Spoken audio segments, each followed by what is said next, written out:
You're listening to the RFP Success Show with 8-time author, speaker, and CEO of the RFP Success Company, Lisa Verhurick. Tune in each episode to learn what today's capture and RFP teams are doing to increase their win percentages by up to 20, 30, and even 50%, and meet the industry trailblazers that are getting it right. Let's get started. Welcome back to the RFP Success Show. We are bringing you part 2 of my interview with Deb Zahn. Deb Zahn is deemed the consultant for consultants. She is brilliant. She has a lot of really great golden nuggets, and we had a very robust conversation, so I wanted to make sure to not cut that off and bring you part 2 today. So welcome back to my interview with Deb Zahn. So what do you think one of the biggest mistakes responders make in their RFP responses? Yeah, well, can I tell it in the version of a horror story? Yes, please. Okay. So there I was. Everybody turn your lights out exactly. And start a fire, campfire. So I was a reviewer, and I was a reviewer for a federal opportunity. I promised to do it. I was actually doing a favor for a friend of mine, and this was not my normal job. So that meant I had to do it on evenings and weekends, which I didn't think about when I said yes. So I'm like everybody else. I don't really want to review RFP responses on my evenings and weekends. So usually I'm already tired and grumpy by the time that I get my stack. Then what happened is there were 2 reviewers that bailed, that suddenly they didn't have. So my stack doubled in size. So how many did you have? So I had a total, I think I ended up with about between 40 and 50. Yikes. And they were up to 50 pages. So that's crazy. I always say poor reviewers are maybe reviewing 3 to 5, but 30 to 40 is a lot. So listeners, pay attention to that. Yeah. Yeah. This was one where everybody and their dog was applying for it. So it was really difficult to find reviewers. Now that meant a couple things. One is you overtaxed the reviewers that you had. But the other thing is they had reviewers that did not know the subject extremely well, because anybody who knew the subject well was being paid to help write a response. So I had a stack that I agreed to, and then I think nearly doubled because they had some reviewers at the last minute who for good reasons couldn't do it. So you can just imagine descending into further layers of grumpiness as I have this in front of me. Then I had a checklist in front of me that followed the exact flow of the RFP, which is quite typical. Anytime I reviewed it, it does exactly that.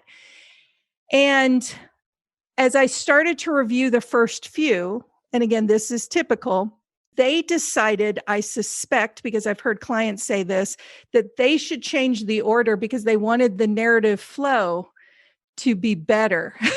What that meant was that they put it out of order of my checklist. So what they expected me to do was to thumb through the narrative and figure out where they put it, or they would put this question answered in section 4, paragraph B. And they expected me to turn pages and go find where they answered my question. So I might have had that patience in the first 2 or 3 that I reviewed, maybe. And then after that, I was like, forget it. If you didn't tell me when you were supposed to tell me, I'm going to assume it was non-responsive. So that got me increasingly frustrated because things were out of order. And I know where it comes from because I've had clients who I've been helping who are like, yeah, their order doesn't make sense. And I said, yeah, it doesn't need to. It's their order. They're in charge. This is the order we're going to do it in. Or it's repetitive. I'm like, right. So we're going to repeat ourselves. Yep. And so throughout, it took me, I didn't have very long to review it. I basically had a few evenings and a couple weekends to review it. I was just cranky and bored at the end of it. And then people kept putting in paragraphs that were filled with jargon and literally said nothing. Like, I'm smart.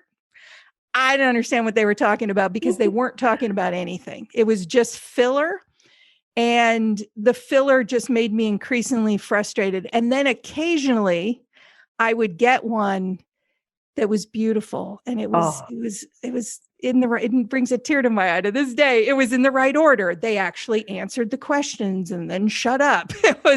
And I literally would exclaim out loud, "Thank you." Like, how hard is it?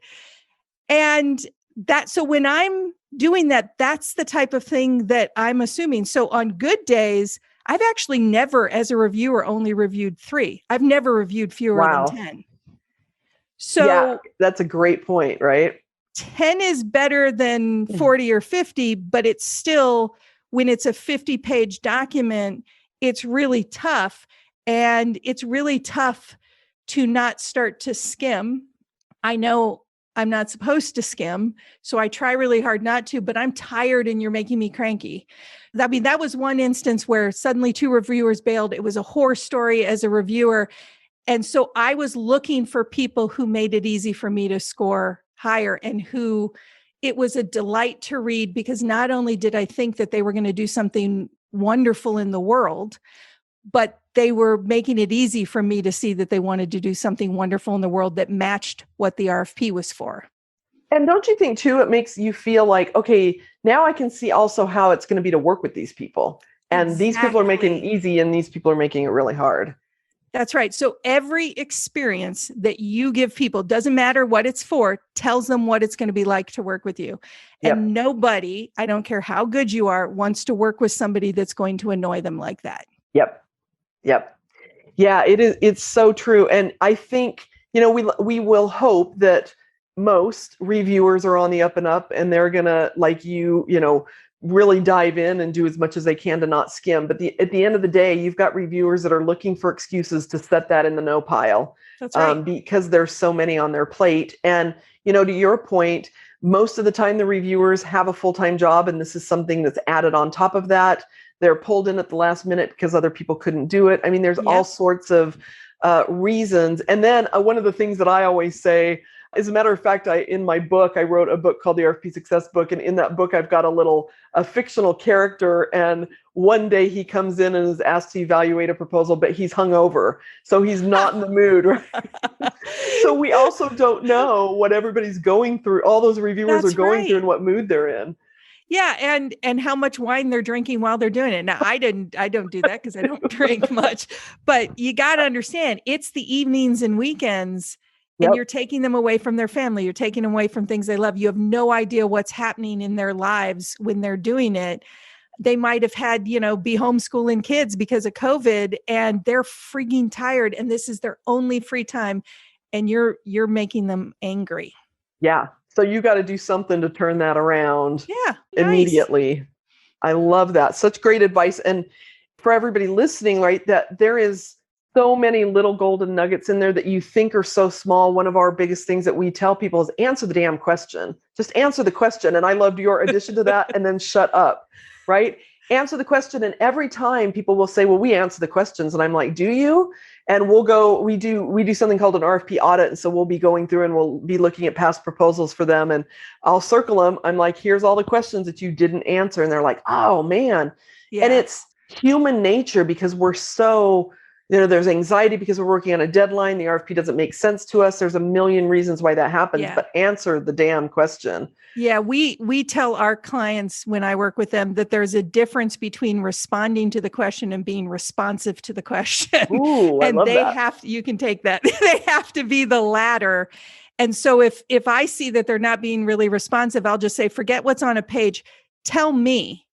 Yeah. And then they'll tell me, and I'll either say, that's not what you have in writing, or it sounds like you're not really clear on what you ultimately want to do and what you're proposing. So now let's stop there and let's get that clarity that you need. And again, that's what folks who do RFP work, that's where you get high hit rates, is by doing that. Yep, exactly. It's interesting that you say that because we do that all the time too. I'll ask people like, what's your real value add here? Or what are your true differentiators in this particular opportunity?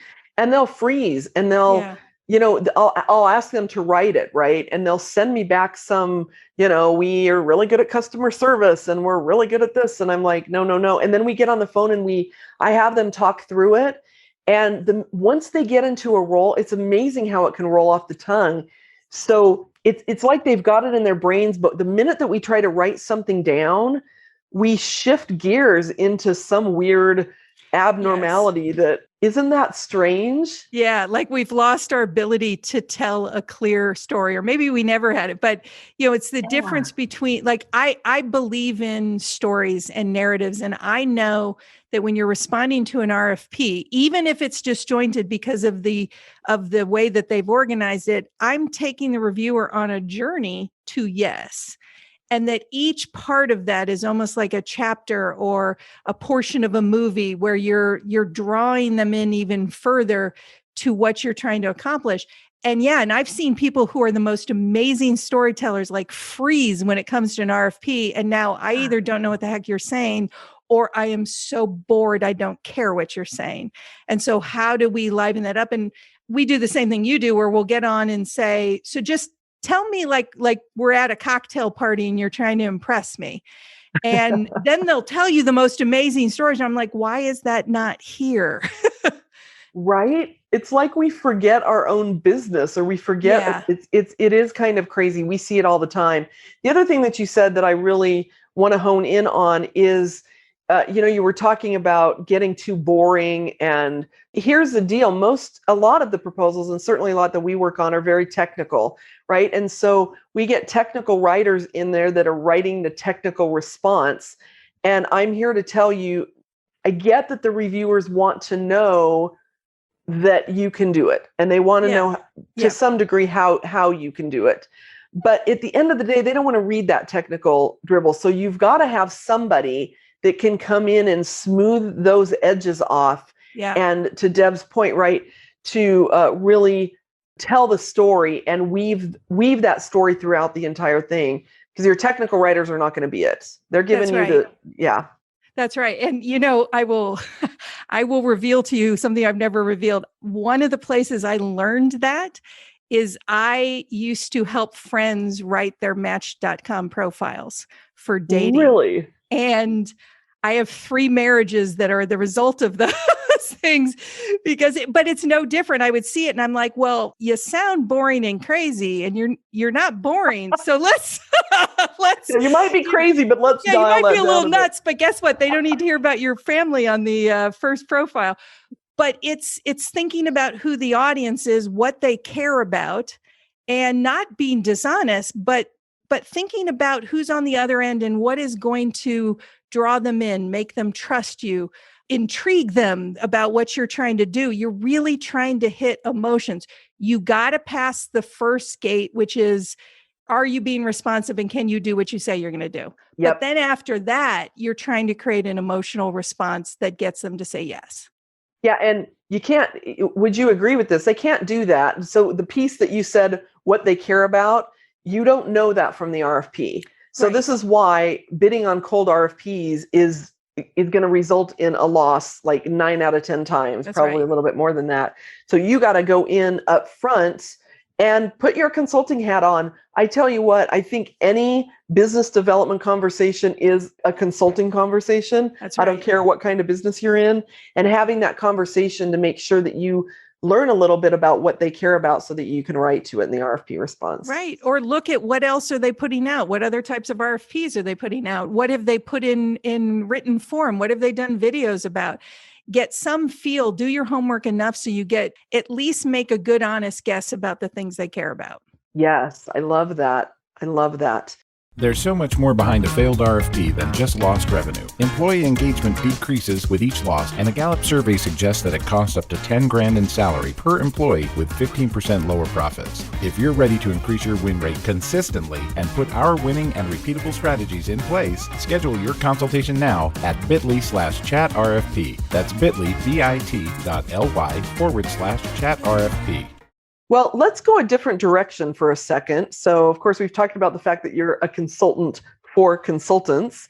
You've likely seen a whole rash of mistakes over and again from a consultant standpoint. From your perspective, what's one thing nearly every consultant can be better at? Yes. So given that I just said, just be responsive to reviewers, I am going to cheat here. I'm going to say it. I'm going to say 2 because they go hand in hand and they need to be cultivated together. So there are a whole lot of strategies and techniques that consultants need to become really good at. But at what underlies those is to be self-reflective and have empathy. And consultants who don't have those actually have a harder time getting and keeping business and delivering on their promises. So self-reflection being able to look at yourself with, honest reflection, make changes so that you get a better outcome, maybe get out of your own way, which is a big thing I see, so that you can actually get to a yes with a potential client. So it's really just interrogating yourself and what you think is true and not true about yourself and the world around you. Not in a mean way, not in a, oh my God, I'm so bad and no wonder my confidence is low. But do it with honesty so that you can actually make better choices. And then empathy, which is, about being able to put yourself in the other shoes. So if it's a reviewer, put yourself in the shoes of the reviewer. If it's a client, think about it from their perspective, the stressors they have, the things that they're hoping to accomplish. That has to come from a place of empathy to come across as authentic and for them to trust you when you present with it.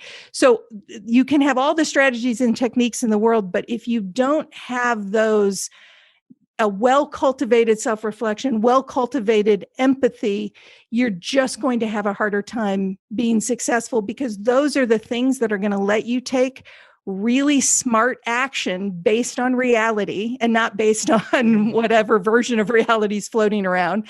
And it's going to let you take more deliberate actions that are going to be closer to a match for who you're trying to engage.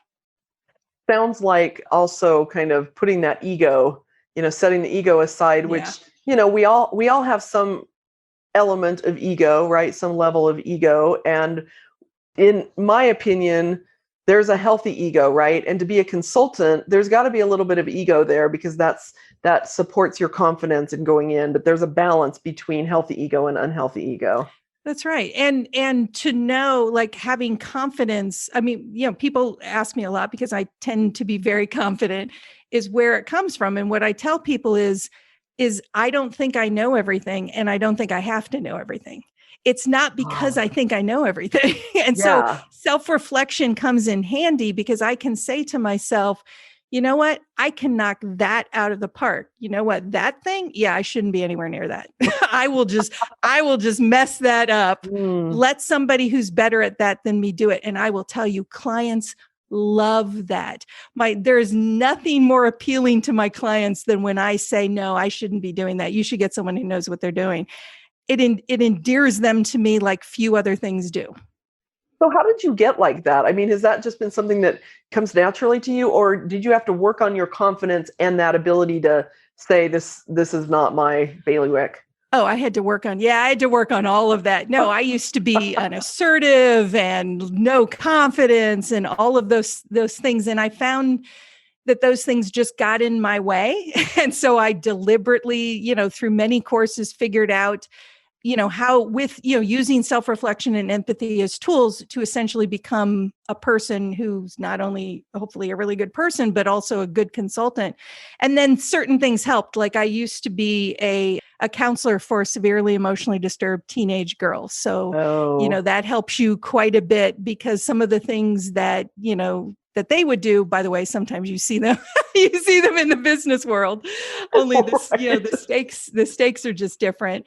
So there's things like that. Working retail was actually, I worked at video stores, I waited tables. I mean, those are things that if you really want to make, people happy and figure out what makes people tick, those are great places to do it. And then I, took those experiences and I sort of gleaned from them in some of what I did. And then some of it was just starting off and making mistakes, and then being willing to step back, get past any shame or embarrassment that I may have had about what wasn't working, and say to myself, okay, what am I doing? What am I not doing? Who knows better about it than I, that I can go to and ask for help? What else do I want to try? What do I think's going on? And just taking that time to more deliberately make choices about what I'm going to do. Beautiful. There's a lot of golden nuggets right there in what you just said. And I love that point about self-awareness and that self-discovery, piece that we just have to open our eyes and be willing to do that. I know that has been something for me as well. I never knew starting my own business would be such a journey in self-discovery, right? More so than corporate America, goodness. for sure.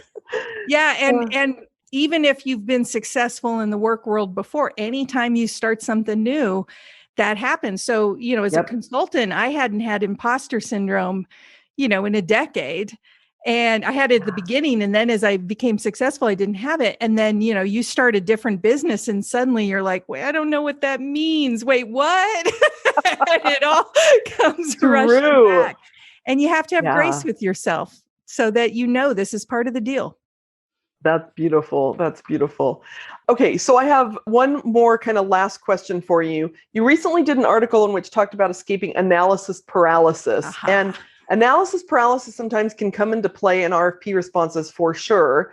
And for any of you real technical listeners, this for sure is going to hit home. So in that article, you shared, I think there was 10 pretty killer tips. Would you be willing to share a few of those with us here? Yeah. So the first one is, which is going to be really hard for technical people to hear, which is perfectionism is actually a mistake. Ooh, love that. So you have to embrace that good enough decisions can get you farther than being stuck in perfectionism. So if you make enough good enough decisions, you can be wildly successful. If you get stuck in trying to be perfect or even figure out what perfect means, you're just stuck. You're not actually moving forward and doing anything. So perfectionism is, I think, one of the biggest mistakes that people make, and it causes them to be paralyzed when they could be out in the world and doing things, and it's going to be good enough for them to take the next step. And then with that is, and this is also really hard for folks, is you got to just recognize mistakes are going to be a normal part of the process. And if you're wise, you use mistakes to be informative and to inform your choices. So I was coaching someone recently who, made a mistake and something happened in a group that she was working with, and she just felt awful. And she just kind of wanted to hide under the covers and not think about it. And I said, well, let's break it down, because it sounds like you got some really helpful data out of that. And she's a data person. She's like, wait, what? And I said, so let's look at this and sort of think through, what did it tell you that you didn't know before? And now you're going to make better choices. And that's a normal part of being an entrepreneur. It's a normal part of responding to an RFP. You absolutely want to know what the mistakes are, not to beat yourself over the head about them, but because they're informative. Wow. Super helpful, super helpful. And I know that this article is I learned some stuff in reading this article myself. So I know it's out there that people can grab. How can people get in touch with you? Because I know people are going to be wanting to. So what's the best way for them to get in touch with you? So the best way to get a hold of me is go to my website, which is craftofconsulting.com. And if you go there, there's a few places I would direct you to. Is one, you can go to Start Here, and there's a whole bunch of cool free tools that you can use to start building your business, get your mindset in a better place, prepare for potential meetings with clients. I have a whole checklist for that. And then there's also Get Help. So Get Help is your Get Help, which is if you need to figure out, how to decide what your scope is, who it is that you want to serve, how you're going to price your stuff. I have a whole bunch of things there that can help folks figure out the sort of nitty-gritty things of building a business and growing it over time. And there's great stuff out there. I know I've downloaded tons of stuff from your site, so it's super helpful. Also, Craft of Consulting is your podcast. So for anybody interested there, please make sure you go subscribe and listen. I listen to it frequently. So it's a fantastic podcast. So Deb, thank you. Deb Zahn, consultant to consultants, for being here and for all of your wonderful insight and golden nuggets. We appreciate you. Thank you so much for having me. This has been great. Wonderful. Well, thank you all for listening. You have been tuning into the RFP Success Show. We'll see you here next time.